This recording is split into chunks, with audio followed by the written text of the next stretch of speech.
Yeah, we're on.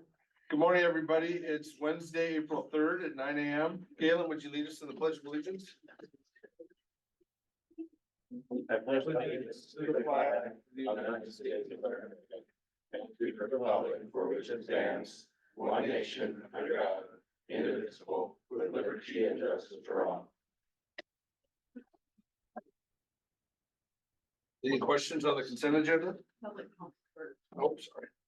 Public comment, anyone? Anybody online?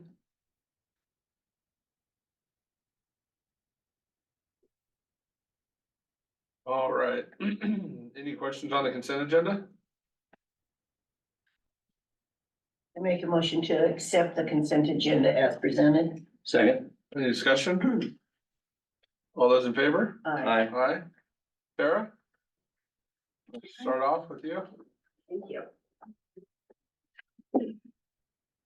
Good morning. My name is Tara Tiger. I'm the Regional Programs Manager for Kids Center.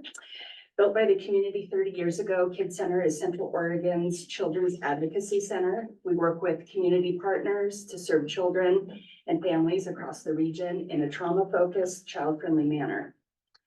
Kids Center provides therapy, forensic interviews, family advocacy, and child-friendly medical examinations, and all of our services are free for children and families. Kids Center and Mountain Star Family Relief Nursery have partnered together again to lead Central Oregon's participation in April's National Child Abuse Prevention Month. Since 2016, we've partnered. Back in 1998, Kids Center has participated in the Blue Ribbon Campaign supporting the National Child Abuse Prevention Month. And then in 2005, it became a Tri-County campaign. The Blue Ribbon Campaign began back in the spring of 1989 when Bonnie Finney of Virginia started tying blue ribbons to her car to symbolize her grandson's bruises left by his mother's boyfriend. We join with organizations across the country to highlight our commitment to happy childhoods and our ongoing prevention work. By using the Blue Ribbon Campaign to bring awareness about child abuse and its prevention, our goal is to bring communities together to protect children and spark individual and community change. Like last year, you'll find blue and white wristbands throughout the Tri-County area that you can wear to show your support of the campaign and for the children and families in our community. You may also see awareness displays of blue pinwheel gardens at the local schools and in front of our sheriff's office and old Prineville Police Department building. Many people ask, what can I do to prevent child abuse? We suggest 3 simple steps. The first is to be aware. Know that this is an issue. Child abuse is rampant in our communities and is an ever-growing problem. In 2023, there were over 5,000 reports of child abuse and neglect made in Central Oregon alone, resulting in over 2,500 founded cases. In 2023, Kids Center conducted 468 child abuse evaluation services, which is over 100 more than we saw the year before and is the largest number of children seen in Kids Center's 30 years of operation. 342 families received advocacy services. Just over 1,000 adults were trained in child safety and 304 children were trained in internet safety. The second thing you can do is to be educated on the matter. You can do this, for example, by subscribing to Kids Center's Safe and Sound email campaign, where we have curated 3 weeks of prevention tips and guidance that will be delivered right to your inbox. You can take a Kids Center prevention training and learn how to minimize the opportunity for abuse, recognize the signs of potential abuse, and how to report. We also provide trainings on how to engage with the internet in a safe and ethical manner for both adults and youth, and knowing the ages and stages of children's development. What are the warning signs with behaviors, and how to start having conversations with children about their bodies and safety. You can talk about child abuse and prevention to children and adults. Talk with your family, your neighbors, and your friends to raise awareness that child abuse happens every day here in Crook County and within Central Oregon. Children often keep abuse a secret, but barriers can be broken down by talking about it. The third step is to become involved, become a part of a community that supports and protects children and families and the organizations that work with them. Attend a Communities for Kids event. These events are structured for children and families where they can connect with resources that can help support them to become strong, healthy, and thriving families. Our local Communities for Kids event will happen on Wednesday, April 17th from 4 to 6 at the Crook County Fairgrounds. There'll be resource tables, games, prizes, and a food truck. And all these events are free to attend. You can also wear your blue wristband throughout the month or create a blue pinwheel display in your yard or business. And as always, we're asking our community to have the courage to report. If you have concerns but are unsure how to proceed, you can call Kids Center and speak with an advocate or a therapist that may be able to help answer questions and guide you through next steps. And if you suspect a child is being abused or neglected, you can call the Oregon statewide hotline or your local law enforcement agency. And new for 2024, on April 1st, Kids Center and Mountain Star launched a new prevention website for the Tri-County area called protectkidscentraloregon.org. The idea behind this website is that it would be a hub for all prevention-based services in our communities. We want families and adults to know of the resources that are available to support them before they experience a trauma. We'll be inviting more local organizations to join us in building out this resource so that it becomes a comprehensive snapshot of prevention within Central Oregon. Well, April is an important awareness raising month. Every day of every month is Child Abuse Prevention Month for us child abuse professionals. Our staff, volunteers, supporters, and multidisciplinary team partners, including law enforcement, Oregon Department of Human Services, the District Attorney's Office, the Juvenile Department, the Health Department, and many more, work throughout the year and around the clock to make sure that child victims of abuse and their family members are getting the help and support that they need so that they can heal, recover, thrive, and shine. And they are working equally hard to ensure that our community stays informed and learn how to stop child abuse before it starts. In honor of National Child Abuse Prevention Month, I'm asking our community to please join us in raising this important issue and use the tools available and what you learn to make a difference in your immediate sphere of influence. Thank you for your time today. And now I'd like to hand it over to Casey with Mountain Star Family Relief Nursery.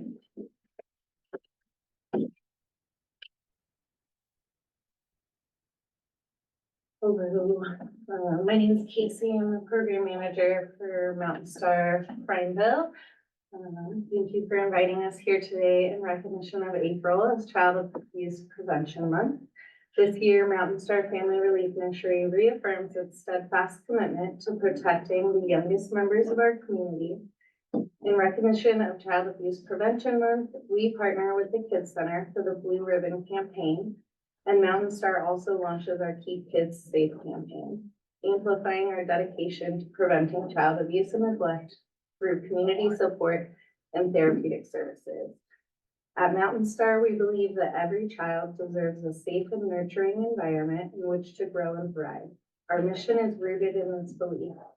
Through a combination of early intervention programs, parenting education services, and direct family support, Mountain Star works tirelessly to safeguard children during their most critical developmental stages.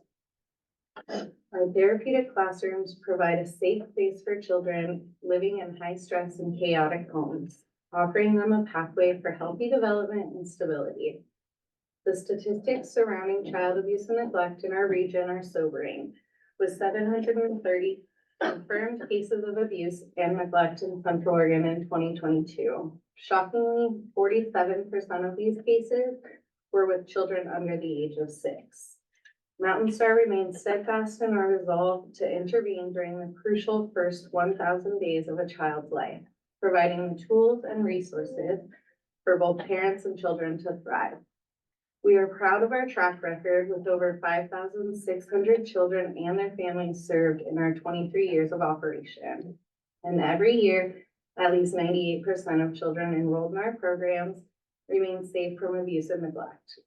We are confident of the effectiveness of our approach. We also know that preventing abuse and neglect has long-term and positive outcomes like higher education, higher paying jobs, lower chance of mental health or substance abuse issues, and better lifelong health. We recognize other partner organizations like Healthy Families of the High Desert, Neighbor Impact, and CASA, who provide critical services for vulnerable families. And Mountain Star will remain unwavering in our commitment to cultivate healthy relationships and foster safe environments for children in Central Oregon. As part of our Keep Kids Safe campaign, we will be hosting events here in Crook County. On Friday the 5th, we will host the perk at our site, and Mountain Star's community table fundraiser will be held May 8th. We hope you and many others in the community will join us to make a difference in protecting and supporting vulnerable children and families. We are grateful to you, our county commissioners, for recognizing the importance of our work and prioritizing the safety of our community's children. Thank you. Thank you. And then on to the proclamation. Yes, please. Okay, do we have to vote on it prior to reading it, or do we vote after? Yeah, for a proclamation, I don't think it matters, so you might read it first and then vote. Before the Board of County Commissioners of Crook County, Oregon, a proclamation declaring April 2024 the Child Abuse Prevention Month. Whereas there were over 5,000 reports of child abuse and neglect in Central Oregon last year, resulting in over 2,500 founded cases of child abuse and neglect. And whereas we all have a responsibility as individuals, neighbors, community members, and citizens of Central Oregon to help create healthy, safe, nurturing experiences for children. And whereas safe and healthy childhoods help produce confident and successful adults. And whereas child abuse and neglect often occur when people find themselves in stressful situations without community resources and don't know how to cope.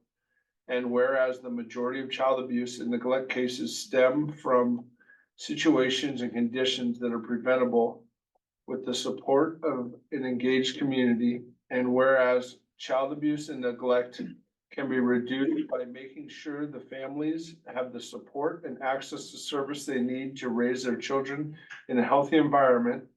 And whereas child abuse and neglect not only directly harm children, but the trauma can also increase the likelihood of criminal behavior, substance abuse, health problems such as heart disease and obesity, and poor academic outcomes.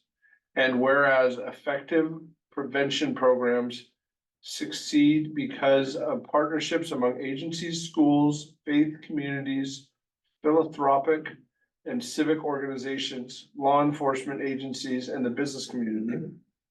Now therefore be it resolved that the Crook County Board of Commissioners does hereby proclaim April 24th to be Child Abuse Prevention Month in Crook County. And we urge all citizens to work together to make sure every family has support they need and deserve to raise their family in a healthy environment. Dated the 3rd day of April, 2024 by the Crook County Board of Commissioners. And I'd like to thank Tara and her organization because they really do take really good care of the kids around here. And she lives here locally and I really appreciate that. And so just wanted to give you a thanks before we voted on this. Any question, or I guess. I would also like to commend you for helping in very difficult situations. I know it has to be hard on you individually, and I commend you very much. Thank you. Entertain a motion? I'll make a motion to accept the proclamation declaring April 2024 to be the Child Abuse Prevention Month. And I will second it. Any discussion? All those in favor? Aye. Great job, guys. Good to see you, Mike. How's retirement doing for you? I've been told I'm failing at it, Oh, yeah? but I have a grandson that wants to learn to fish, so I'm gonna redouble my efforts at that. Okay. Good to see you, Good friend. to see you. Mitch?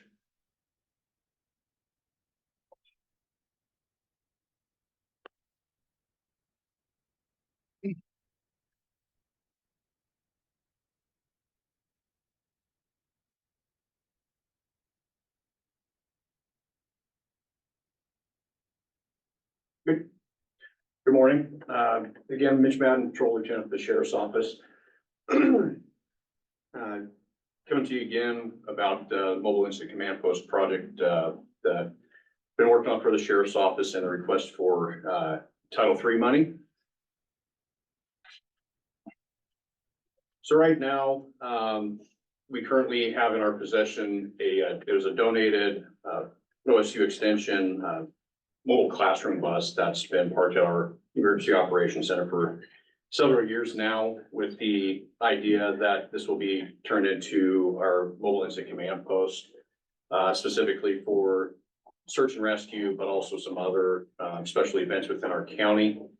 And right now, our needs for this are increasing as we see a lot more activity out in the Ochoco National Forest, but also our community in general. So I'm going to speak a little bit about the plan moving forward with this bus. So right now, our cost summary, I've obtained a few quotes for the work to be done on the bus right now. The bus itself is a Class A motorhome, again, from OSU Extension. It's already outfitted with Cat 5 and Cat 6 networking cable, which is cabling that we'll also be able to repurpose for our project. The bus itself right now has 25,000 miles on it, so it's darn near brand new, even though it's I believe a 2004 model bus.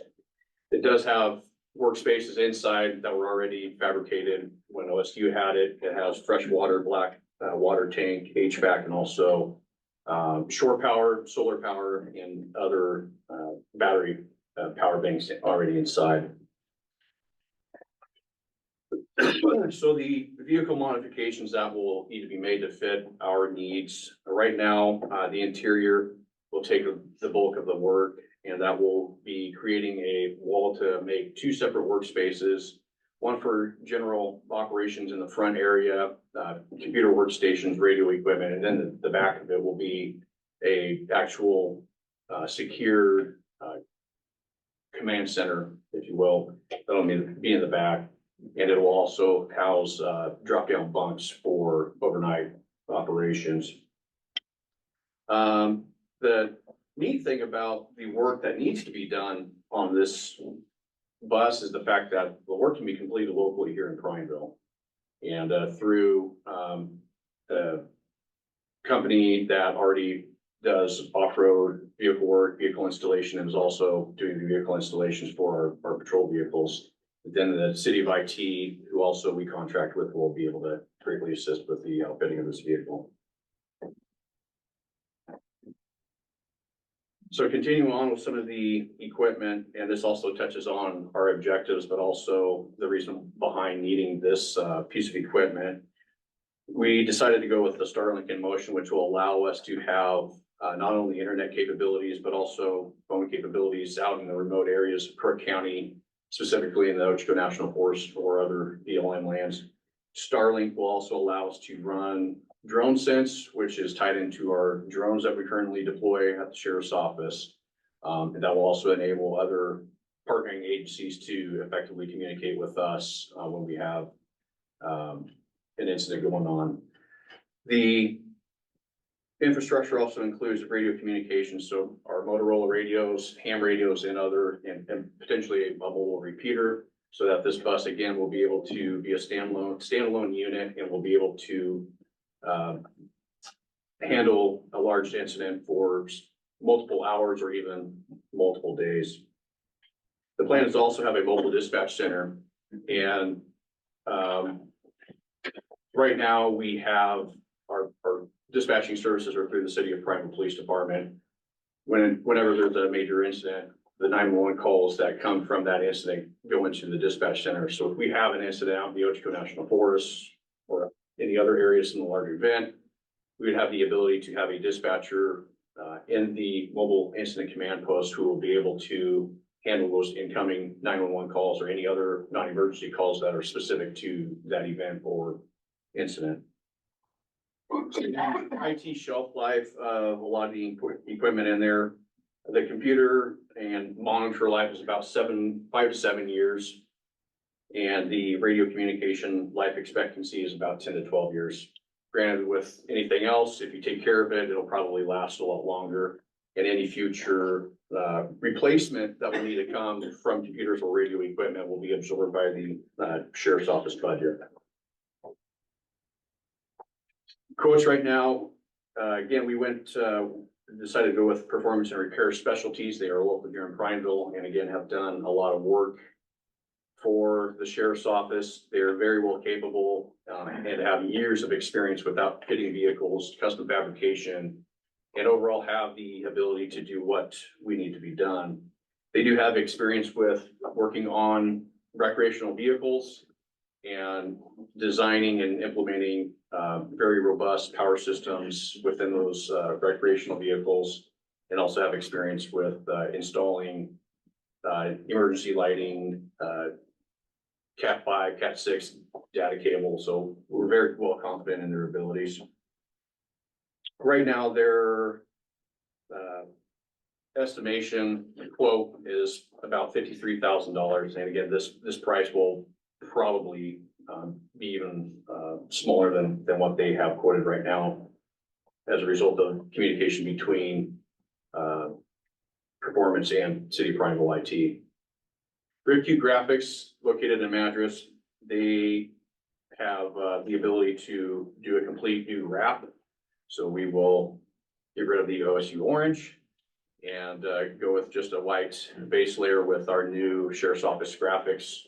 And I believe the undersheriff is pretty excited to help out designing these the rest of the graphics on the vehicle itself. So they will completely remove the OSU graphics that are on it and completely reinstall our stuff to about $14,000. Again, City of Prineville IT, very well experienced. I believe they have just over 30 years of combined experience with IT work. They will provide all the equipment, the technical equipment that will go inside. And there's already been conversations between IT manager James Wilson and Kelly Case, who owns Performance and Repair Specialties, on who's going to be doing what work. And as of right now, they provided a quote of $228,000 for all of the IT equipment that will be able to make sure this piece of equipment is well equipped. Any questions? No, I don't have any, thank you. Nope, seems like a really good way to use funds that are really difficult to spend. I agree. Any discussion? Susie, you got anything? Well, I thoroughly approve, and I'm glad that you've went ahead and taken this eyesore that's there at Search and Rescue and made it into something useful. Thank you. Okay, I entertain a motion. Me? Okay. I make a motion to expend up to $300,000 of Title III federal funds for the sheriff bus. Or what, I guess sheriff bus, doesn't seem like a good word, but I can't think of another one. Incident command post. Incident command post, that's way better. Thank you, Mitch. I'll second. Any discussion? All those in favor? Aye. Aye. Thank you. Good job, Mitch. Thanks, man. Ashley?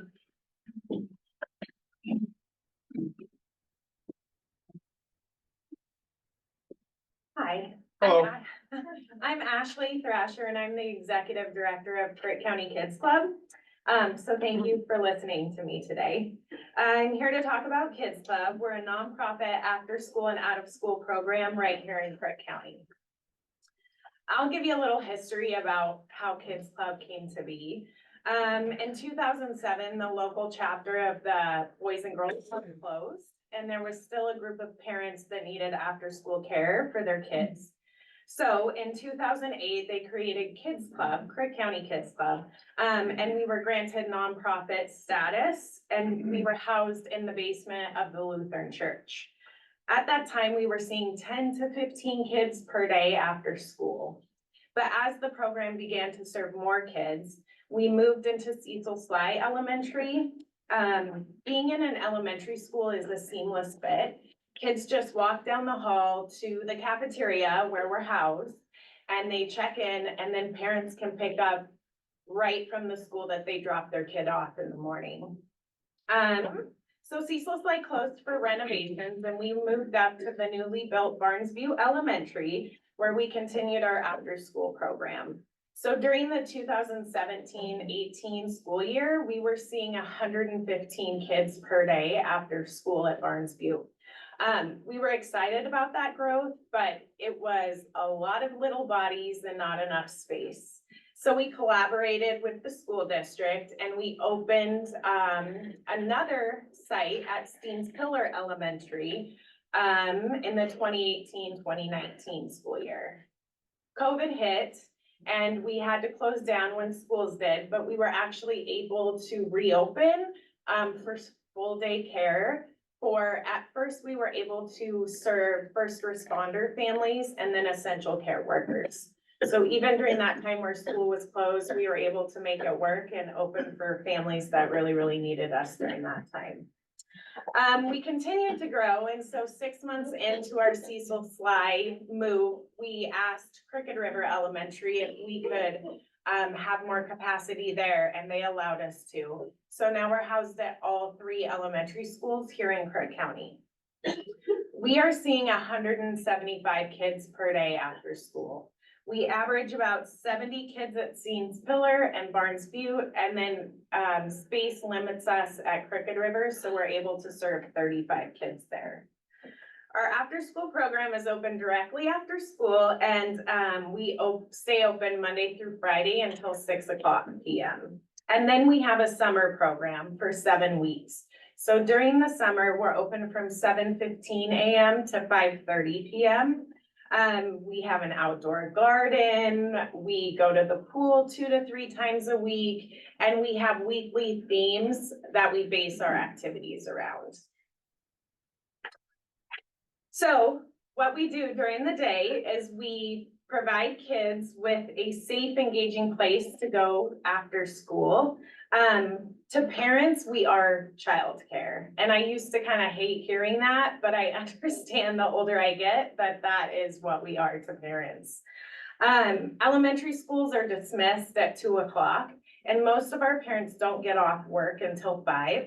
So that's about 3.5 hours where kids would be unsupervised if it wasn't for Kids Club. And if there wasn't Kids Club, parents would have to face some tough choices like, do you leave a second grader at home? Do you want to find daycare, which could cost you $500 a month?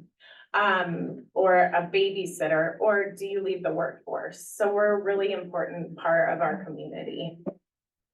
But within the actual program, we're so much more than childcare to the kids.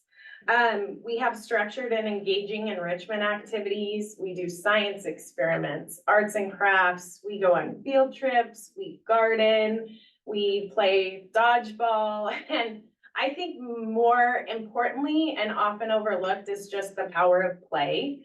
Kids are learning how to socially interact with others at Kids Club. And I think that's really, really important just because our world is so based in technology that kids are outside, they're communicating with each other and they're problem solving on their own.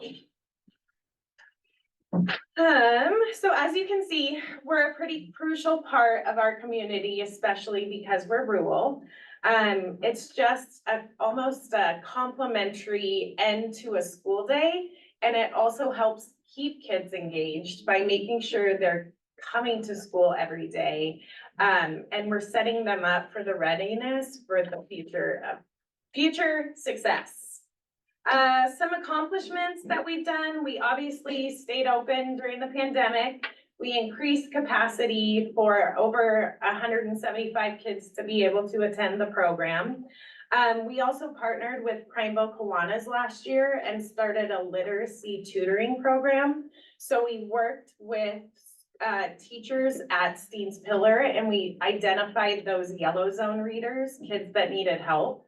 We invited them to come to our tutoring program after school, and 25 out of those 30 kids that we served, we were able to bring their reading scores to grade level or above. So we're continuing that work this year at Steens Pillar, and we have plans to expand that program to the other 2 elementary schools next year. We also partnered with a licensed therapist who came to the Kids Club and taught our kids about the power of being resilient and being able to solve your own problems. That was partly for our benefit as well. When kids can solve their own like interpersonal conflicts, that's setting them up to be successful adults. And we're not dealing with the constant back and forth. We also are helping high school students gain work experience. So the Kids Club team is comprised of 15 part-time staff members. 6 of those staff members I had when they went to Kids Club in 1st and 2nd grade, and now they're juniors and seniors in high school. They're also pursuing higher education and child-related fields. So we're giving them their first experience with a job, but we're also giving them experience to pursue further education and careers in child-related fields. Money. So based on the U.S. Department of Labor study, for a county of our size, traditional childcare for a school-aged program is approximately $5,890 per year per child. That makes up for about 8.8% of a family's income based on our county size. And again, this is for just one kid. A typical daycare monthly rate in the state of Oregon is $519 per month. So Kids Club tuition for the 2024-25 school year next year is $100 per month, and your 3rd and subsequent child is no charge at all. That's $1,000 annually for our after-school program, and that equates to just $5 a day. Our 7-week summer program is $40 per day, which totals around $1,520 for the 7-week program. And we're open from 7:15 to 5:30, so that's about 10 hours. If a kid was to come to Kids Club for both programs, a family would pay $2,520 annually compared to $5,890 annually. We currently have 150 families enrolled in our program, and some have multiple children. Out of one of the primary account holders or parents, 25% of those work within county limits. 17% are self-employed, 17% work for the school district, 15% commute outside of Crook County, 11% work for Crook County, 8% work for the state of Oregon, and 7% did not list a place of employment. So as you can see, the majority of our families are working families that rely on us for supervision and care. And we also provide scholarships for families that qualify. And we offer the program to kids in crisis. For example, if we have children that are transitioning to foster care, we let them in no matter what. Or if we have a kid whose parent is running late on a day, we'll take that kid for the day. So we're trying to get everyone into the program that we can. Yeah, great presentation. Thank you. Since we talked, I went and talked to a bunch of employees, and there's definitely people here that rely on, specifically at the county, not just in our community. Right.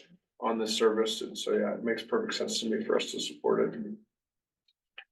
I commend you, Ashley. Thank It's basically a 2-income family for most families, Yeah. and I commend you for giving them a place for their children to be safe.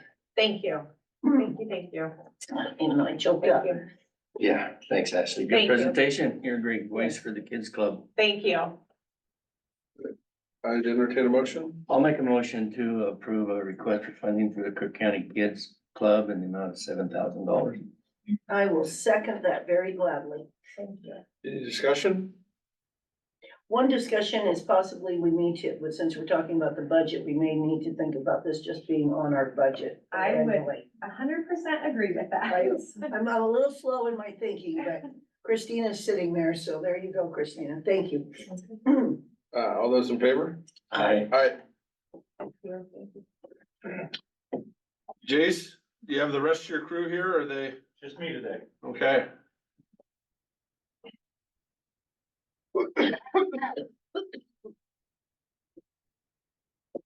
I have some drawings, if you guys wanna look at them. You'll probably want to. Sure.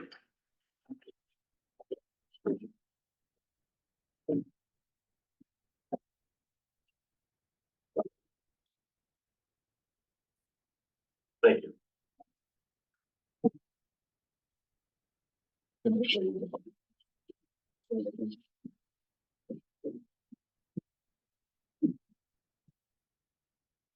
So I come here today, asking for a letter of support from the county court for us to build a new barn at, the Crook County Fairgrounds.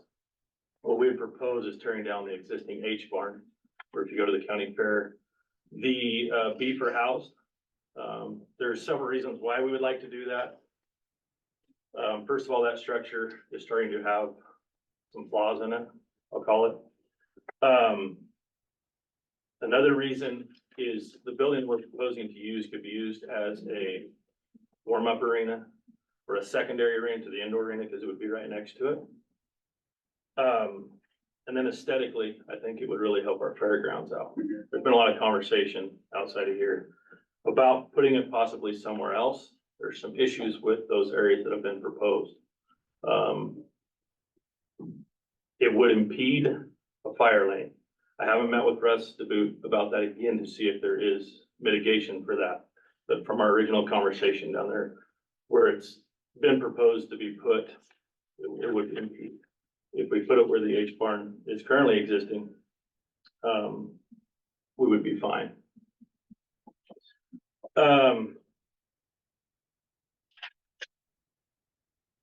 There's also been some talk about potentially tearing that H barn down and reassembling it somewhere for the fairgrounds to be able to use. There are some issues with that. If we were to do that, we would have to add sprinklers to it because of the square footage of it. There was an engineer that was brought down and looked at that structure. It was put together with nails, and her advice was, there's not a contractor in the country that would touch taking that down to salvage it. So there's, so we cannot foresee how that is possible to do. At this point, we went down and remeasured again since you and I talked on the phone the other day, Seth. The current H barn has 12,188 feet under roof. The new structure would have 30,000 square feet under roof of open span. So that's what would allow it to be used as a secondary arena. The building's enclosed on two sides, the west side and the south side, with roll-up doors on the south side to allow airflow on hotter days, or be able to close those on days of weather, is the intent of that. There's some concern, or so there were some questions asked too about housing of animals. So this building would allow, if you look at the hand drawing that we did there, that would allow for every animal that we now have in our county fair aside from our swine. Our swine would still be in the indoor arena. So there's enough room inside this and a show ring. Including the increased beef and. Correct. Where we're at today, the numbers that I got from this folks on the sales committee, we would be able to house everything under this building besides that. Have a one large show ring, which is large if you look at the drawings, which we can downsize. We could also move our sail outside into this building, which would allow for a lot better climate. It's pretty hot in that building. I know most of you have been there for that auction, so. So that, I mean, the upsides is the area now becomes a lot more usable than just for our county fair too. That's our intent as a group, because we are all parents of FFA and 4-H members. But it would allow for barrel racing, rodeo, the high school rodeo and the Pee Wee rodeo would be able to use it as a third arena now. Just making our fairgrounds a lot more desirable for these events. I'm a bit in fear that we might lose some of these events if we don't make some of these upgrades. Most of the more modern fairgrounds have buildings, at least one building like this. It's becoming a pretty common thing. So today, we have a gentleman who has verbally committed to a large donation, which would cover at least the structure, by purchasing the structure. He won't give us a letter of commitment until we can get your guys' support and the fair board support. I think you all seen the letter that we got from the fair board last week. There's some things there we can do and we will do. There's some of that stuff that we feel is not possible at this time. So I guess if you have any questions. Suzie? I don't have any questions at all, and, well, my biggest question was to you was capacity, because last year we had tents. Yep. The tents cost us $40,000, Yes. we don't have that kind of money. So you're saying that those animals in tents could all be incorporated in there with the show ring, so that's kind of. Yes, everything that was under tent last year would be under this roof. Including the animals that were in the age. Correct. Worst case scenario, we're growing for the last 5 years by our math. This program grows 30% every year. If it were to maintain that course, we could simply take the show ring out of that barn, put it back where it was before, or in another location, and we'd still have the capacity. Does that include the animals that are in the Grizzly Mountain building? No, that is not. We didn't do that because we figured, I don't know what their growth is. They're already in good shape. Yeah, I see what you're saying.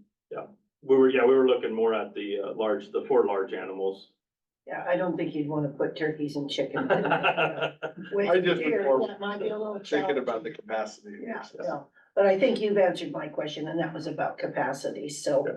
I have no problem, and I'm very glad that we have a donor that would want to step up and donate. And we also have other folks that have committed to donating services on this besides this gentleman. Or at least services at a discounted rate. So they've all committed, as we move down the road, we can really start to hone in on that. At this point, the project, if we were to pay full price, would be about $1.5 million is where we have it budgeted.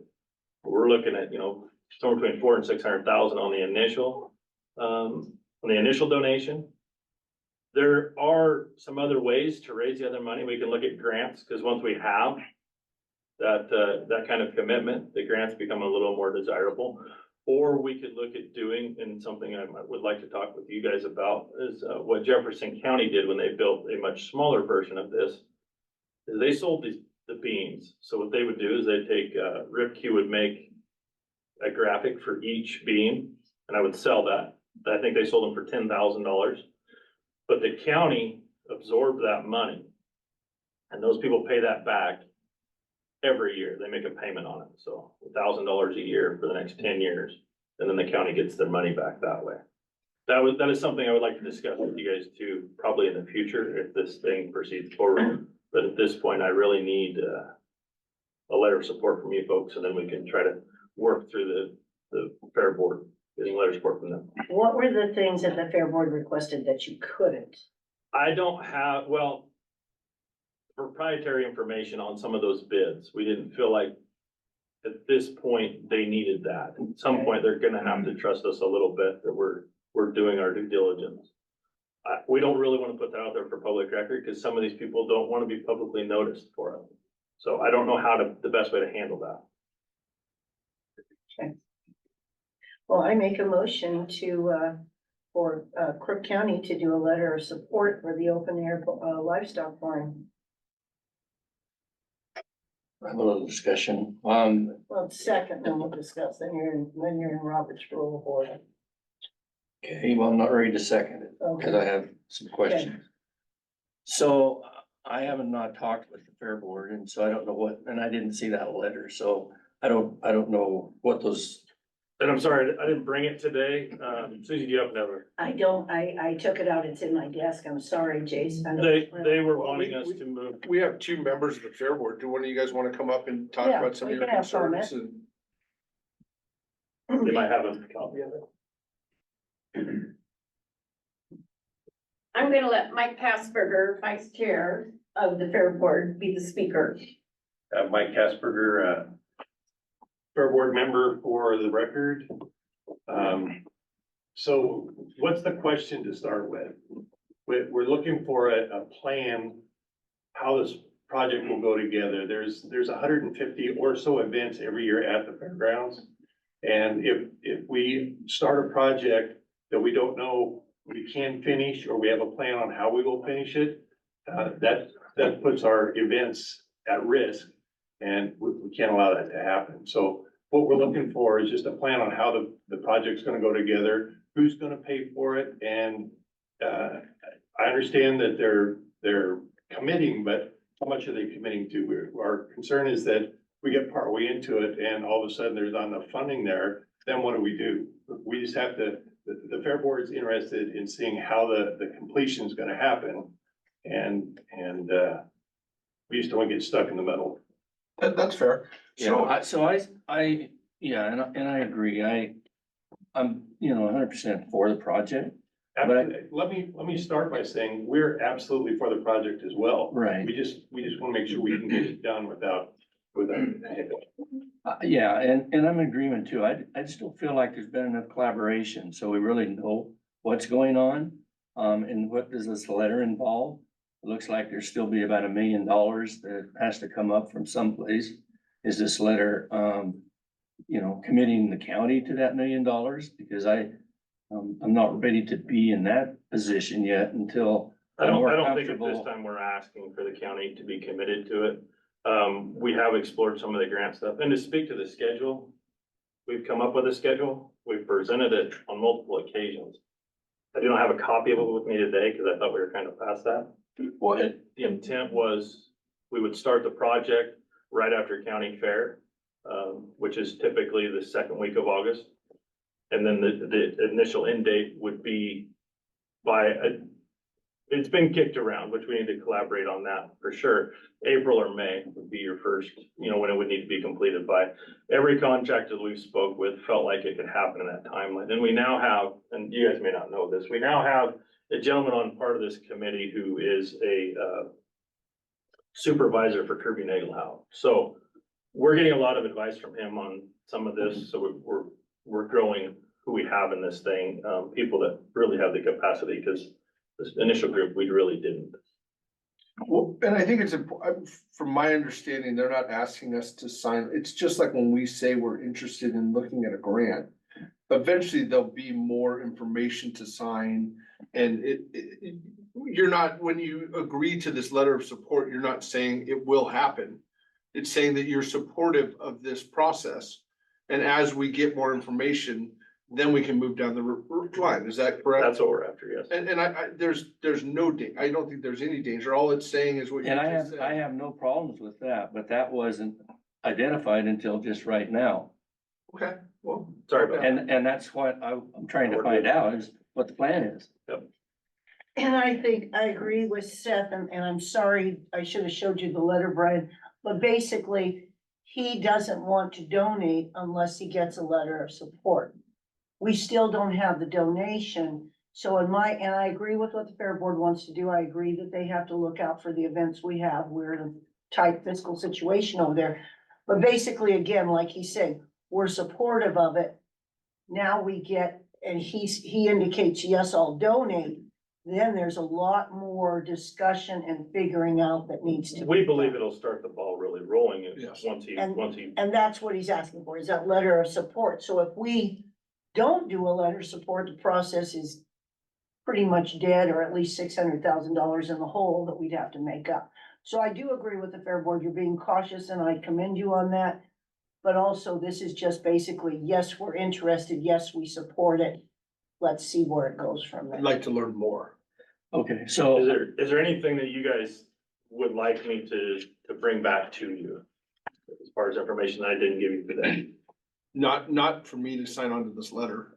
I mean, the next step, yes, I'd like to see a much more in-depth, what the steps are and how we're gonna get to the end goal. And that we're not agreeing today to tear down the H barns. I think that's accurate. Is that? That's fine. I Yeah. wanted to make sure that we were clear on why. I wanted to present that information, you guys, as Yeah. to why we would like to do that. we're gonna try to get on the Fair Board's docket again for their next meeting, so we can, explore and talk about the letter, and work through those issues. Yeah, I mean, if we were today saying, yes, we will tear down the H barns, So that's not what. that's not, I'm not a buyer. I just right? wanted to, yeah, I I'm just wanted to not make sure that I explained. Yeah, everything. I totally get, but I'm just saying, signing on to this letter doesn't tie us to anything. It's just saying, this is something that we see as a good, positive thing for the community. Let's learn more about it. And I don't think there's anybody that can be against that, right? No, probably not, but until we've had this discussion, we didn't know any of that. So I'm not opposed to the letter, and onto your motion, include that, county legal counsel will work at drafting that letter. And then, once we see that letter, then we'll approve it and go forward. So move the amendment. Any discussion? No, You're good with that? We're good with that. Probably won't be too long, couple weeks. Is Yeah. that? I'll let them know. and Great. is the Fair Board good with that? That this is just a letter of support to try to get more information and to possibly secure the donation? Yeah, as I said before, we're totally in favor of the project. It's just a matter of how we get there. Yeah, and I understand, we don't have the money to pick this up, I get this, but it's a baby step. And we're It's a baby figuring it out step. as we go a little bit too. He has pulled out previously, and now this is the requirement, so we take a baby step forward, and then we go from there. We Now would we- not be doing our job if we didn't do it correctly No. and have a Totally agree. timeline for everything. Totally agree. So, So I would suggest that we make a committee up of people that is combined with the Fair Board and the county and your folks and okay, work in the direction of where you're trying to go. That'd be great. You know, 'cause I'm supportive of it. That'd be great. Who would we see on that committee, or how do we go about forming that committee? I would sit down with the Fair Board. Are you guys Fair Board. willing to have a conversation and put a couple, like a subcommittee together that was working with folks from their group? Sure, we've been working with Dennis for a couple of years. Yeah, Yeah, we just need some information. yeah, totally agree. Okay, so Sarah indicates there was no, second, so we need another motion. So Brian, I'll let you make that motion. Okay, I'll make a motion that we approve a letter for the open air barn. That letter will be drafted with county council. We'll review the letter and then have a motion to approve it at a future meeting. at the next meeting. I second that motion. Any discussion? All those in favor? Aye. Aye. Thank you. Thank you. Thank you guys for doing all this work. Yeah, thank you, We're trying. Chase, appreciate it. And thank you for taking Thank you. care of our dollars, Fair Board. And Susan, would you send us a copy of that letter? Sure.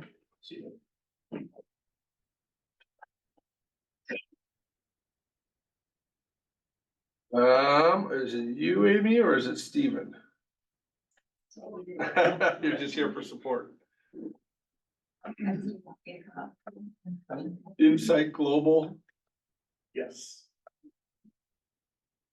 So the request is approval for a recruiting contract for the 3 open IT positions through Insight Global. gotta get real close.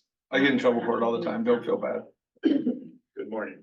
So the request is to contract with Insight Global for the 3 open IT roles. Can you hear, Doc? Yeah, sort of. A little bit? Just take it out and really put it in there. I'm the first one that's had to do this today. Can you hear me? You good? Okay, so good morning. This request is to work with Insight Global to contract recruiting services for the 3 open IT positions. And legal has reviewed the contract. Great. Yep. Any questions? No, I've seen the presentation and I think that this is what we need to do, so. Are you going to do anything more? Are you doing your presentation again, or, I didn't do the original presentation. okay, I think the request, I saw it on the thing, at last work session, yeah. I believe believe the request is just to allow us to approve the contract in the online form. Okay. I make a motion to approve the contract. Is there a number or anything? I don't think so. The contract with Insight Global to fill 3 positions in the IT department. Second, Any discussion? No. All those in favor? aye. Aye. Thank you.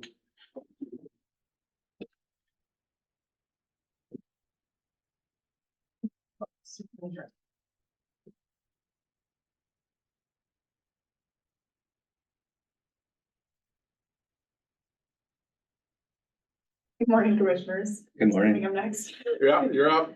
Perfect. Christine Herron, Finance Director. The first request is for approval of our annual landfill agreed upon procedures, which is required by DEQ to examine our post-closure liability and confirm that the county has the funds set aside and available to handle that liability when it comes up, when we do need to close those cells at the landfill.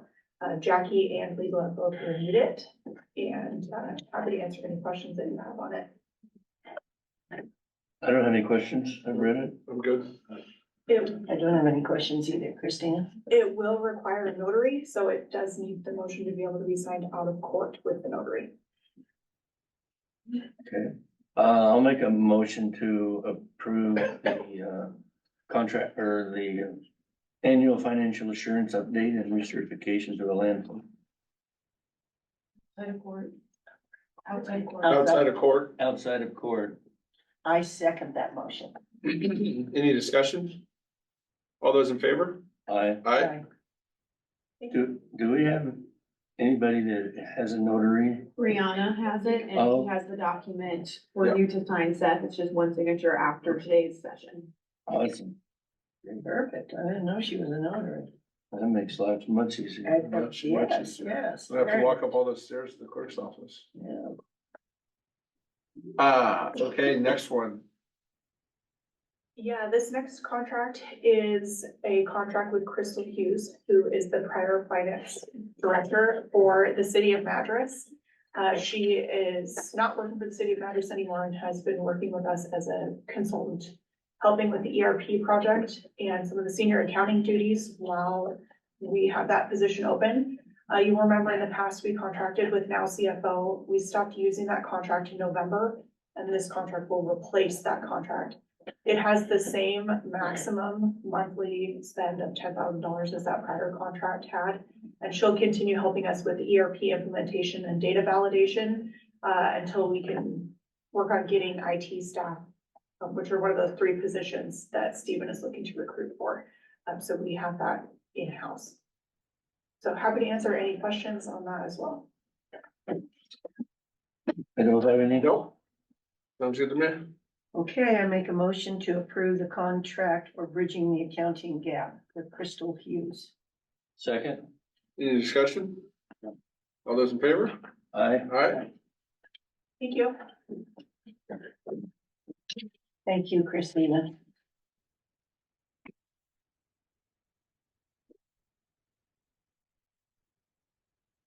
Good morning, Commissioners. 3 quick items for you. Just received an email from Casey this morning. He had submitted an application for county fairgrounds operational support from Oregon Fair Association. This is to offset revenue loss during COVID. He received a communication this morning indicating that they were awarded $94,112. There'll be a one-time payment that will be sent to us here in the next few days. I sent out to you earlier this week a communication from COIC related to 2 committees, one COAC and one is a regional housing council. We'll have that on the work session next week. Question for you is, would you desire to have Scott Aycock be available during that conversation to present or answer any questions related to either of these committees? I don't know. I said I would defer to the 2 of you, so that's up to you. Sure. So we're gonna try and pick, would it be one of us that's on there or are we picking a citizen? Typically, the best appointment, I think, would be one of you. and But then I thought the one you wanted Scott. I thought one of the committees that Scott would be, and then one was a commissioner, or am I wrong? And I'm a little muddied headed, so yeah, am I wrong in that interpretation? yeah, I read it that there would be, both boards are set up to be commissioners on them. Yeah. Okay, There are other counties that have appointed staff to sit on, those committees, but I think, that's a discussion for you guys to have, and if one of you want to be on it, I would encourage you to be on it. And if not, for us to find somebody on staff that, could sit and fill a role on either of those. The thing I want to make sure is, understand is the COAC meeting, there is one scheduled on the 11th. So if somebody was interested in that, it's gonna happen the day after. We would talk about it on the 2nd, okay? Yeah, I would be interested in the housing. The COAC isn't, that's more transportation, right? Right, yeah, that's the Central Oregon Area Council on Transportation.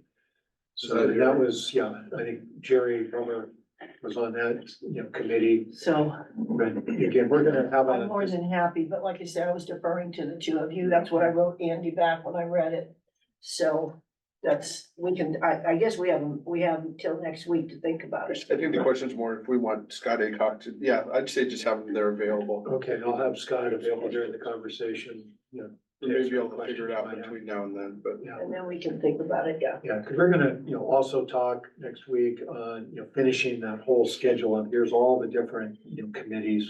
Who is on a committee presently, what those that are vacant, and have you draw straws or however you want to ultimately, get all signed up so that we're fully represented on the different groups throughout. Yeah, the and again, we region. need to look at, conflicts, like on the standing committees that are on standing, then we need to look at that. And like I said, I just kind of deferred. Yep, understood. Yeah, Brianna is putting that whole schedule together. Okay, perfect. And we'll have that out in the packet for you to look at. Perfect. Okay. Perfect. The last thing is on Budget Committee. I received a communication from Steve Markel. He's taken on some additional responsibilities with other volunteer work. He's resigned the position, so we have 3 open seats. Finance staff has been able to complete 4 of the 5 interviews with the 5 applicants. The other is just getting back from vacation, not sure when they might be able to get an interview, scheduled. What I would suggest, we really need to get these folks appointed, I think, by the 17th meeting. We'll go ahead and get the applications out to you again. The information from Christina, on each of the applications or applicants that she's interviewed, get that feedback to you. And then we can have a discussion on how you want to ultimately proceed with that, at the meeting on the 10th. Okay? Perfect. Yeah, okay, that's all I had, unless you have any questions for me. Nope. Yeah. Any more public comment or commissioner updates? Any public comment? Okay, we'll go into executive session. We'll go into ORS 1926602H Christina, can you stay and Galen stay, please? concerning counsel with the legal rights and duties of a public body with regard to litigation and litigation likely to be filed. Also ORS 1926602D to conduct deliberations with persons designated by the governing body to negotiate, carry on labor negotiations.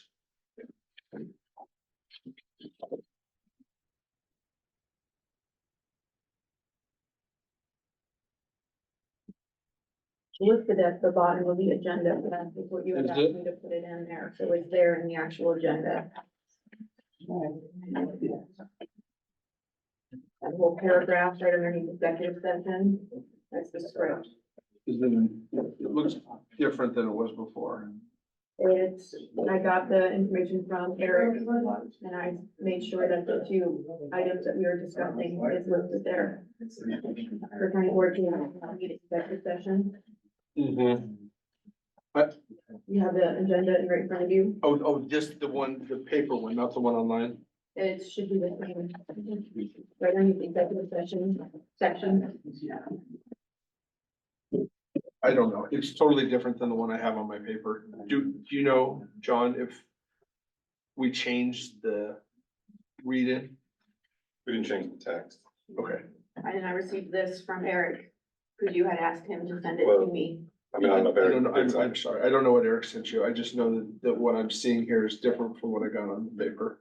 So let me work with you and I'll send you what I have. So, the Crook County Court will now meet in executive session for the purpose consulting with counsel concerning legal rights and duties of body with regard to current litigation or litigation likely to be filed. Representatives and newsmen and designated staff shall be allowed to attend the executive session under ORS 1926602H, but will not be allowed to attend the executive session under ORS 1926602. All other members of the audience are asked to leave the room. Representatives of the news media are specifically directed not to report any deliberations during the executive session, except the subject of the sessions previously announced. No decision may be made in executive session. At the end of the executive session, return to open session, welcome the audience back into the room.